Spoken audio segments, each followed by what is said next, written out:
سورہ توبہ کی آیت نمبر 128 تلاوت کرنے کی سعادت حاصل کی۔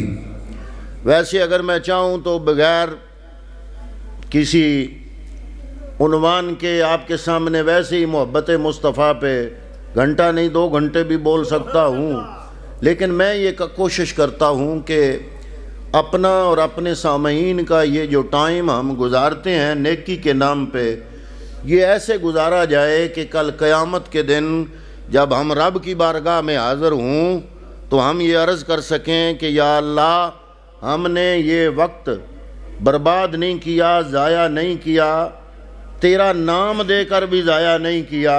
ادھر ادھر کی باتیں کرنے کی بجائے ہم کیوں نہ قرآن سے بات کریں اور اللہ کے نبی کے فرمان سے بات کریں۔ تو میں نے اپنی گفتگو آپ کی خدمت میں پیش کرنے کے لیے سورہ توبہ کی آیت نمبر 128 تلاوت کرنے کی سعادت حاصل کی۔ اللہ رب العالمین نے فرمایا لَقَدْ جَاءَكُمْ، جب لام آ جاتا ہے قد آ جاتا ہے، عربی گرامر کا یہ اصول ہے، اور عربی گرامر کے جو اصول ہوتے ہیں وہ اصول نہ کوئی کسی خاص فرقے کے ہوتے ہیں، نہ کسی خاص عقیدے کے ہوتے ہیں، نہ کسی خاص مسلک کے ہوتے ہیں۔ جو عربی گرامر کے اصول ہیں نہ وہ شیعہ ہوتے ہیں، نہ دیوبندی ہوتے ہیں، نہ اہل حدیث ہوتے ہیں، یہ اصول ہوتے ہیں۔ حضرات محترم، عربی گرامر کے اصول کے مطابق جب ماضی فعل ماضی کا ذکر ہو اور اس سے پہلے قد آ جائے تو ترجمہ ماضی تحقیق میں کیا جاتا ہے، اور جب پہلے لام آ جائے، لام بھی تاکید والا، قد بھی تاکید والا، جاء ماضی ہے، ماضی سے پہلے قد آ گیا، اور یہ بھی تحقیق کے معنی میں آتا ہے، لام بھی تحقیق کے معنی میں۔ فرمایا لَقَدْ جَاءَكُمْ رَسُولٌ، تحقیق تم میں عظمتوں والا رسول آ گیا۔ یا اللہ ہے تو عظمتوں والا، یا اللہ کہاں سے آ گیا؟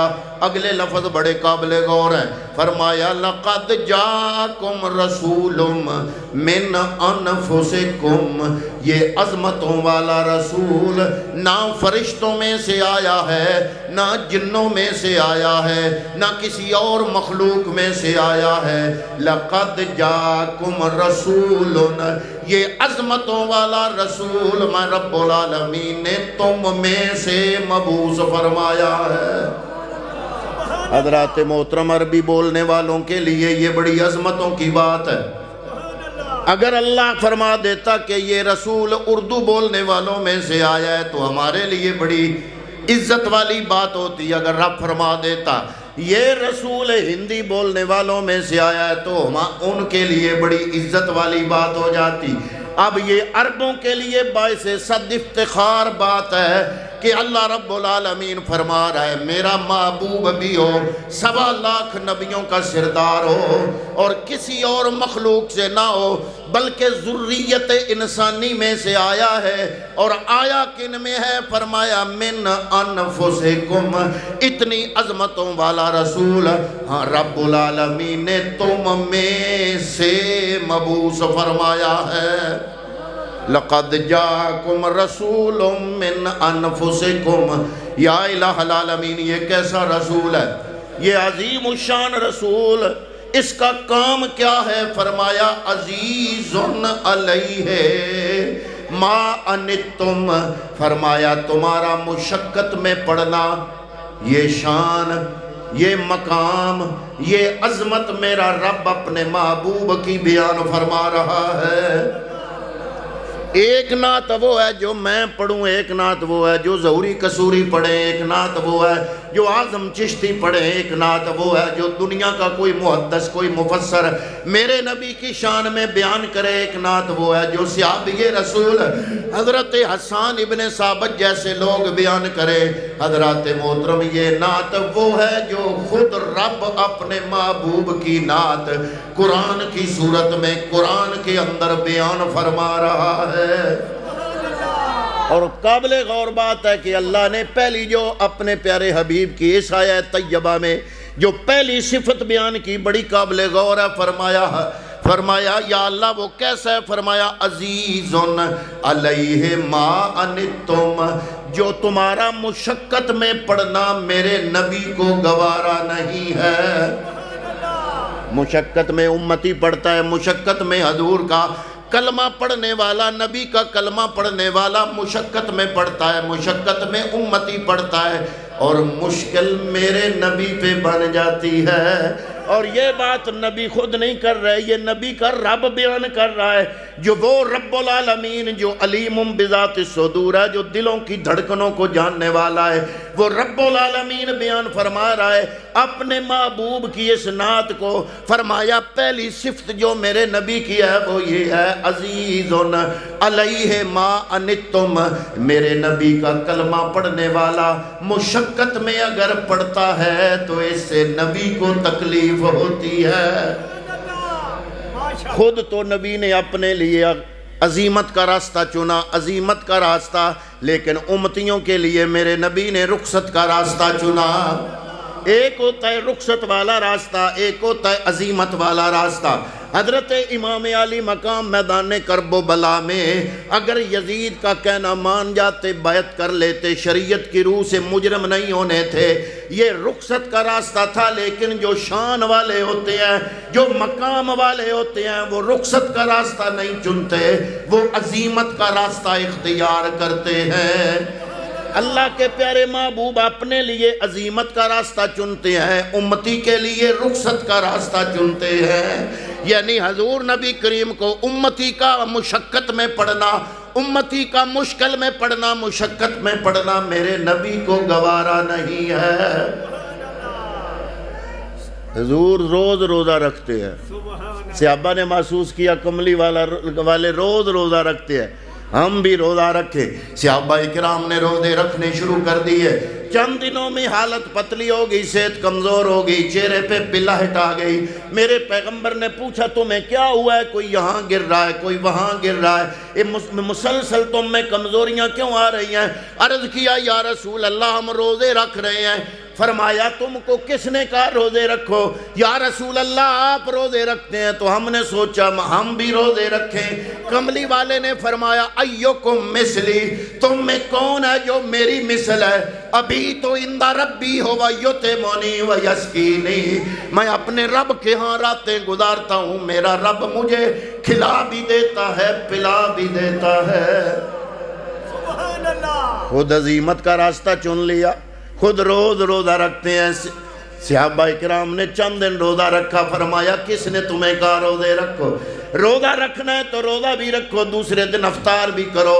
تمہارے رب کا بھی تم پر حق ہے، تمہارے نفس کا بھی تم پر حق ہے، تمہاری اولاد کا بھی تم پر حق ہے، تمہاری بیویوں کا بھی تم پہ حق ہے، تمہارے والدین کا بھی تم پہ حق ہے، تمہارے گھر کے اہل و عیال کا بھی تم پہ حق ہے۔ اگر روز روزے رکھو گے کام کیسے کرو گے؟ کام نہیں کرو گے، روزی کیسے کماؤ گے؟ روزی نہیں کماؤ گے، بچوں کو کہاں سے کھلاؤ گے؟ سب کے حقوق پورے کرو۔ میں خود عظیمت کا راستہ چنتا ہوں، تمہارے لیے رخصت کا راستہ پسند کرتا ہوں۔ حضور نبی کریم صلی اللہ تعالیٰ علیہ وسلم نے فرمایا مجھے مسواک کرنا بڑا پسند ہے، اور اتنا پسند ہے، اتنا پسند ہے کہ میں اگر اپنی پسندیدگی کو دیکھوں تو میں تمہارے لیے مسواک فرض کر دوں۔ لولا ان اشق علی امتی لامرتہم بالسواک عند کل صلاۃ۔ کملی والے کا ارشاد ہے، فرمایا مجھے اگر اپنی امت کے مشکل میں پڑھنے کا ڈر نہ ہوتا تو میں ہر نماز کے وقت مسواک فرض قرار دے دیتا۔ اب اس سے دو مسئلے واضح ہو گئے۔ ایک یہ مسئلہ واضح ہو گیا کہ شریعت مصطفیٰ کی تابع ہے، نہ کہ مصطفیٰ شریعت کے تابع ہے۔ اگر چاہتے تو ہر نماز پر مسواک فرض قرار دے دیتے، لیکن امت کا مشقت میں پڑھنا دشوار محسوس ہوا خود میرے نبی کو، اس لیے اپنا اختیار استعمال کرتے ہوئے ہر نماز کے لیے مسواک فرض نہ بنائی بلکہ سنت کا درجہ دے دیا۔ آپ خود تصور کریں اگر ہر نماز کے وقت میرے نبی کو مسواک جو اتنی پسند ہے فرض قرار دے دیتے، تو جو مسواک نہ کرتا وہ اگر انکار کرتا تو کافر ہوتا، اور اگر ویسے فرض چھوڑتا تو فاسق ہوتا۔ انکار کرتا فرض کا تو کافر، اور اگر اقرار کر کے چھوڑتا تو فاسق۔ تو اگر مسواک میرا نبی اگر پسند بڑی ہے تو پھر بھی فرض قرار نہیں دیا۔ ہاں البتہ یہ ضرور کہا کہ بغیر مسواک کے جو وضو کر کے نماز پڑھو، اس سے وہ نماز جو مسواک کے ساتھ وضو کر کے پڑھو گے 70 گنا زیادہ ثواب رکھتی ہے، 70 گنا زیادہ ثواب۔ اہمیت بتا دی، سنت کی اہمیت بتا دی، لیکن اپنا اختیار استعمال کرتے ہوئے امت کا مشقت میں پڑھنا گوارا نہ کیا اور منظور نہ کیا، پسند ہوتے ہوئے بھی مسواک کو سنت رہنے دیا، فرض قرار نہ دیا۔ تو پہلا جملہ کیا بولا میرے رب العالمین نے اپنے نبی کے بارے میں؟ یا اللہ یہ کون سا رسول ہے، کیا صفت رکھتا ہے؟ فرمایا عزیز علیہ ما عنتم، یہ وہ رسول ہے کہ تمہارا مشقت میں پڑھنا، تمہارا مشکل میں پڑھنا اس نبی کو بے قرار کر دیتا ہے۔ یہ اتنا شان والا نبی ہے، امتیوں کا خیال رکھنے والا نبی ہے۔ حضرات محترم رمضان المقدس کی بابرکت رات تھی، کملی والے مسجد نبوی میں تشریف لائے۔ صحابہ کرام نے دیکھا حضور مسجد نبوی میں جلوہ افروز ہیں، صحابہ اکٹھا ہونا شروع ہو گئے۔ یہ صحابہ کرام رضوان اللہ تعالیٰ علیہ مجمعین کا ادب مصطفیٰ تھا، یہ محبت مصطفیٰ تھی۔ جب دیکھتے شمع رسالت سامنے ہے، پروانے اکٹھے ہونے شروع ہو جاتے، ایک دوسرے کو بتاتا، دوسرا تیسرے کو بتاتا، تیسرا چوتھے کو بتاتا، چاہے آدھی رات کے وقت کملی والے مسجد میں آتے، تھوڑی دیر تک صحابہ کا جمع غفیر اکٹھا ہو جاتا۔ کملی والے مسجد نبوی میں آئے، رات کا وقت ہے، کچھ صحابہ نے دیکھا کملی والا نبیوں کا امام، 1.25 لاکھ انبیاء کا سردار مسجد نبوی میں جلوہ افروز ہوا ہے۔ ایک نے دوسرے کو بتایا، دوسرے نے تیسرے کو بتایا، سارے صحابہ مسجد نبوی میں اکٹھے ہو گئے۔ حضور نے نماز تراویح پڑھی، سب صحابہ نے پڑھی، حضور کو بڑی پیاری لگی۔ دوسری رات پھر آئے، پھر تراویحاں، تیسری رات پھر آئے، صحابہ آئے، 2 دن پڑھتے رہے، تیسرے دن پھر آئے، پھر پڑھی، جب چوتھے دن پھر صحابہ انتظار کرتے رہے، صبح تک، سحری کھانے کا وقت ہونے تک، رمضان المبارک کی رات میں صحابہ کرام نے مسجد میں انتظار کیا، بیٹھے ہیں میرے نبی کا انتظار کر رہے ہیں، حضور نہیں آئے۔ ساری رات گزر گئی، صحابہ انتظار میں بیٹھے رہے، کملی والے نہیں آئے۔ حضرات محترم جب فجر کا ٹائم ہوا تو 1.25 لاکھ نبیوں کا سردار مسکراتا ہوا مسجد میں جلوہ افروز ہوئے۔ تو صحابہ کرام عرض کرتے ہیں یا رسول اللہ فدا کا ابی و امی، ہمارے ماں باپ تو آپ پر قربان جائے، ہم تو ساری رات بیٹھ کے انتظار کرتے رہے، 3 دنوں کے عادی تھے، آپ پہلے دن بھی آئے، دوسرے دن بھی آئے، تیسرے دن بھی آئے، آج بھی ہم انتظار کرتے رہے کہ حضور آئیں گے، ہم تراویح پڑھیں گے، لیکن آپ تشریف نہیں لائے۔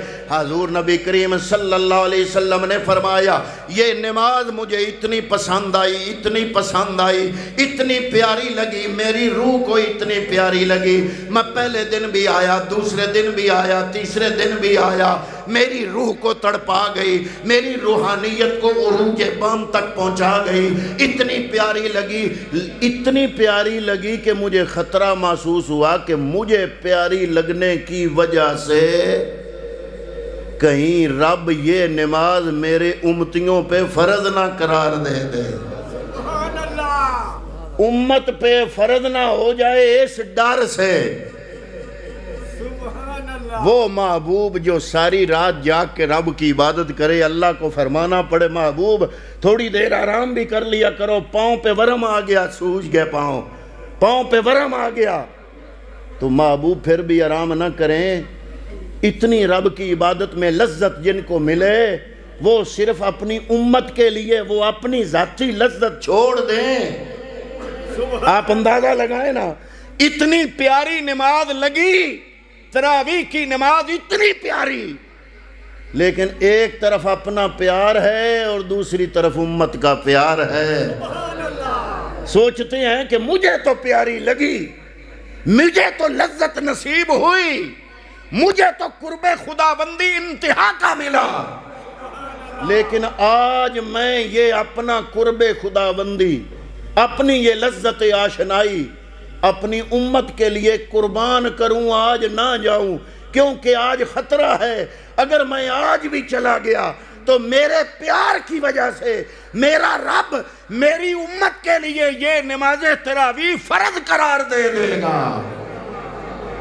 آپ خود اندازہ لگائیں، جس امت کے لیے فجر کے 2 رکعت فرض جو ہیں وہ بھی مشکل ہوں، آج ہم اتنے آئے بیٹھے ہیں، رات ہے، فجر کے ٹائم ہم اتنے ہوں گے تو پتہ چلے گا نا۔ جس امت کے لیے عشاء کے 4 فرض مشکل ہوں، جس امت کے لیے فجر کے 2 فرض مشکل ہوں، اگر اس امت کے لیے 20 رکعت تراویح فرض ہو جاتی تو جو تراویح نہیں پڑھتے فرض چھوڑنے کا گناہ ہوتا کہ نہ ہوتا؟ انکار کرتے تو کافر ہوتے، اور اگر اقرار کرتے لیکن سستی کی وجہ سے نہ پڑھتے تو کافر تو نہ ہوتے لیکن فاسق ہو جاتے، فاسق ضرور ہوتے۔ تو حضرات محترم، حضور نبی کریم صلی اللہ تعالیٰ علیہ وآلہ وسلم نے امت کا مشقت میں پڑھنا گوارا نہ ہوا، اپنی لذت آشنائی، اپنا لطف، جس طرح پنجابی میں کہتے ہیں نا اپنی چس، اور اس نبی کو کتنی چس آتی ہوگی رب کی عبادت میں، جس نبی اور خدا کے درمیان کوئی فاصلہ نہیں ہے، جس نبی کو سجدے میں لذت آشنائی ملے رب کی، اس نبی کو اتنی آشنائی، لذت آشنائی، اور وہ اپنی ذاتی لذت آشنائی امت کے مشقت میں پڑھنے کے خوف کی وجہ سے اپنی چس ختم کر دے، چھوڑ دے، چوتھے دن نہ آئے۔ صحابہ عرض کرے یا رسول اللہ نہیں آیا، فرمایا مجھے چس بڑی آ رہی تھی، لیکن میں نے آج اپنی ذاتی لذت چس جو ہے نا وہ اس لیے چھوڑی کہ مجھے خطرہ محسوس ہوا کہ میری امت کے لیے یہ تراویح فرض نہ بن جائیں۔ آپ اندازہ لگائیں اگر یہ ہو جاتے فرض تو پھر امت کے لیے کتنا بھار تھا، کتنا مشکل تھا۔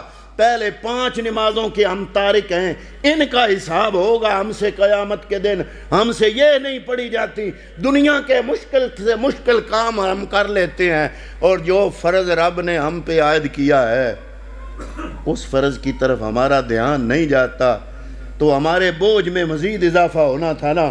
جتنے رمضان ہم نے گزارنے تھے، ہر روزے کے بدلے 20 فرض ہمارے ذمے ہونے تھے، جو رہ جانے تھے، قیامت کے دن بوجھ میں اضافہ ہونا تھا۔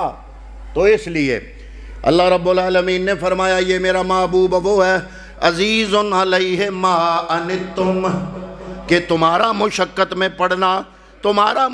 میں پڑھنا میرے محبوب کریم صلی اللہ علیہ وسلم کو مشکل میں ڈال دیتا ہے۔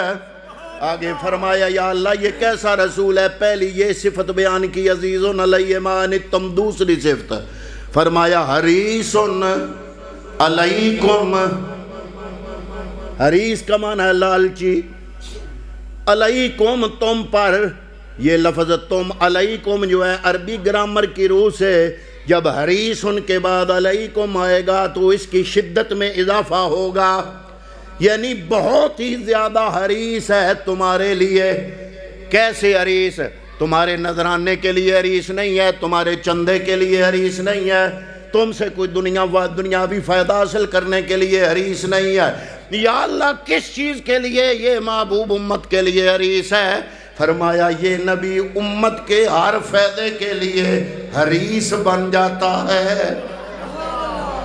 امتی ضلع منڈی بہودین کا ہو، امتی بچر گاؤں کا ہو، امتی رکن گاؤں کا ہو، امتی پنجاب کا ہو، امتی سندھ کا ہو، امتی انڈیا کا ہو، امتی امریکہ کا ہو، جو بھی کلمہ پڑھتا ہے محمد کا، لا الہ الا اللہ محمد الرسول اللہ، اس کے لیے میرا محبوب حریص بن جاتا ہے۔ ساری رات جو نبی آدھی رات کو اٹھ کے امی عائشہ صدیقہ آپ روایت فرماتی ہیں کہ ایک دفعہ مجھے جاگ آئی، حضور نبی کریم اٹھ کے رب کی بارگاہ میں مناجات کر رہے ہیں، رو رو کے امت کی بخشش کی دعا فرما رہے ہیں رب کی بارگاہ میں، اور آپ کے سینے میں سے اس طرح آواز آ رہی ہے جس طرح ہانڈیا کے ابلنے کی آواز ہوتی ہے، رو رو کے وہ نبی اپنی امت کے لیے بخشش کی دعا کر رہا ہو۔ جب حجت الوداع ہوا، حضرات محترم تاریخ کے اوراق گواہ ہیں، تاریخ کے صفحات گواہ ہیں، کملی والے نے حجت الوداع کے موقع پہ خطبہ حجت الوداع ارشاد فرمانے کے بعد اونٹنی کی پشت پہ سوار ہے مصطفیٰ، اور حضور نے رب کی بارگاہ میں دعا کرنی شروع کی۔ دعا مورخین لکھتے ہیں، وہ اندازہ لگاتے ہیں کہ حضور نبی کریم نے اتنی لمبی دعا کی، گھڑیاں تو اس وقت نہیں تھیں، لیکن علماء یہ اندازہ لگاتے ہیں کہ کم از کم میرے نبی نے اونٹنی کے پشت پہ بیٹھ کے جو دعا کی حجت الوداع کے موقع پہ، وہ 5 گھنٹے کی دعا تھی۔ کتنے گھنٹے کی؟ 5 گھنٹے کی۔ علماء فرماتے ہیں گھڑیاں تو اس وقت تھی نہیں، لیکن وہ قرائن ملا کے وقت کا جو اندازہ لگاتے ہیں وہ یہ ہے، علماء فرماتے ہیں کہ تقریباً مصطفیٰ کریم اونٹنی کی پشت پہ بیٹھ کے 5 گھنٹے رب کی بارگاہ میں دعا کرتے رہے۔ آپ اندازہ لگائیں، ذرا خود اپنے آپ سے پوچھیں، اپنے دماغ سے پوچھیں، نبی نے رب سے کیا مانگا ہوگا؟ کیا اپنے لیے کوٹھیاں مانگی ہوں گی؟ کیا اپنے خاندان کے لیے دولت مانگی ہوگی؟ کیا اپنے لیے حکومت امارت عزت مانگی ہوگی؟ ذرا تصور کرے اس مصطفیٰ نے کیا مانگا ہوگا۔ اللہ کی قسم، نبی کی ساری پچھلی زندگی اگر اس کو سامنے رکھیں تو یہ نتیجہ نکلتا ہے کہ میں تو آپ کے سامنے 1 گھنٹہ 1.5 گھنٹہ بیٹھوں گا، کرسی ہے، نیچے گدا ہے، پیچھے گدا ہے، سامنے جناب دریاں پڑی ہیں، خوبصورت منظر ہے، لیکن نبیوں کا امام عام جگہ پہ بھی نہیں، ہموار جگہ پہ بھی نہیں، زمین سیدھی جگہ پہ بھی نہیں، اونٹنی کی کمر پر، ننگی پشت پر کملی والا تشریف رکھ کے 5 گھنٹے کیا مانگ رہا ہے؟ صرف امت کی بخشش کی دعا مانگ رہا ہے۔ فرمایا حریص علیکم، میرا محبوب ایسا محبوب، دوسری صفت جو میرا رب بیان فرما رہا ہے، فرمایا حریص علیکم، میرا محبوب تمہارے لیے بڑا حریص ہے۔ اور حضور نبی کریم صلی اللہ علیہ وسلم نے اپنے آخری سال اپنے جو موجودہ امتی تھے ان کو بھی خطرات سے آگاہ کرنے کے لیے مصائب سے خبردار کیا، آنے والی امت کو، اس سے آنے والی امت کو، ہم سے بعد والی امت کو، قیامت تک آنے والی امت کو مصائب بتائے کہ بعد میں یوں ہوگا۔ حضرت عمر ابن اخطب کی روایت ہے، آپ فرماتے ہیں کہ فجر کی نماز پڑھنے کے فوراً بعد حضور نبی کریم نے سلام پھیرا تو آپ نے گفتگو شروع فرمائی، پھر حضور بیان کرتے رہے۔ اب یہ حدیث پاک کے الفاظ ہیں، فرماتے ہیں وَأَخْبَرْنَا بِمَا كَانَ وَبِمَا هُوَ كَائِنٌ فَعَلَمْنَا وَأَحْفَظْنَا۔ صحابی فرماتے ہیں کہ حضور نبی کریم نے اس دن فجر کی نماز کے بعد اپنی گفتگو شروع فرمائی اور زور کی نماز کا وقت آ گیا۔ میرا نبی فجر کی نماز سے لے کے زور تک صحابہ کے مجمع میں کیا بیان کر رہے ہیں؟ فرماتے ہیں وَأَخْبَرْنَا بِمَا كَانَ وَبِمَا هُوَ كَائِنٌ، جو کچھ ہو چکا ہے، جو کچھ ہو رہا ہے، جو کچھ قیامت تک ہوگا، جو ہونے والا ہے، اللہ کا محبوب فجر کی نماز سے بتانا شروع کیا۔ زور کی نماز کا وقت آ گیا، پھر جب زور کی نماز کا وقت آیا تو زور پڑھائی، زور پڑھانے کے بعد پھر کملی والے نے بیان شروع فرما دیا، حتیٰ کہ عصر کی نماز کا وقت آ گیا، پھر عصر پڑھائی، پھر بیان شروع فرما دیا، حتیٰ کہ مغرب کی نماز کا وقت آ گیا۔ یعنی آپ اندازہ لگائیں، فجر کی نماز پڑھنے سے لے کر سورج کے غروب ہونے تک کملی والے نے سارا دن اپنے صحابہ کرام رضوان اللہ تعالیٰ علیہ مجمعین کو جو کچھ ہو چکا ہے وہ بھی بیان فرمایا، جو کچھ قیامت تک ہوگا کملی والے نے وہ بھی بیان فرما دیا۔ اور صحابہ فرماتے ہیں اس دن جو بندہ وہاں تھا حاضر اور حضور کے اس خطبے کو جتنا جس نے یاد کیا ہم میں اتنا ہی بڑا وہ عالم تھا۔ اب ہم واز کرتے ہیں نا، ہمارا کچھ ابتدائیہ ہوتا ہے، کچھ اختتامیہ ہوتا ہے، کچھ درمیان میں آپ کو خوش کرنے کے لیے یا آپ کی توجہ باہر رکھنے کے لیے ادھر ادھر کی باتیں بھی ہوتی ہیں۔ لیکن حضور جو واز کرتے تھے نا، آئے ہائے، حضور جو بیان ارشاد فرماتے تھے نا، یہ تو ہے نا ہمارے بیان، کبھی شعر سنا لیا، کبھی سر سنا لی۔ کیوں سناتے ہیں؟ تاکہ سامعین کی توجہ بحال رہے، توجہ ہماری طرف رہے۔ کچھ ابتدائیہ ہوتا ہے، کچھ درمیانہ ہوتا ہے، کچھ جناب آپ کی توجہ کے لیے چند ایک جملے ہوتے ہیں، کچھ اختتامیہ ہوتا ہے، جو درمیان میں وعد ہوتا ہے۔ ویسے کہ ایک بات کو لمبا کرنے کے لیے خواہ مخواہ ادھر ادھر کے کلابے آج کل کے خطیب ملاتے چلے جاتے ہیں، ساری رات میں ایک واقعہ ختم نہیں ہوتا۔ لیکن حضرات محترم، جو کملی والے نے اس دن بیان کیا، میرے کملی والے جو بیان فرماتے تھے، اس بیان میں چھلکا تو ہوتا ہی کوئی نہیں تھا۔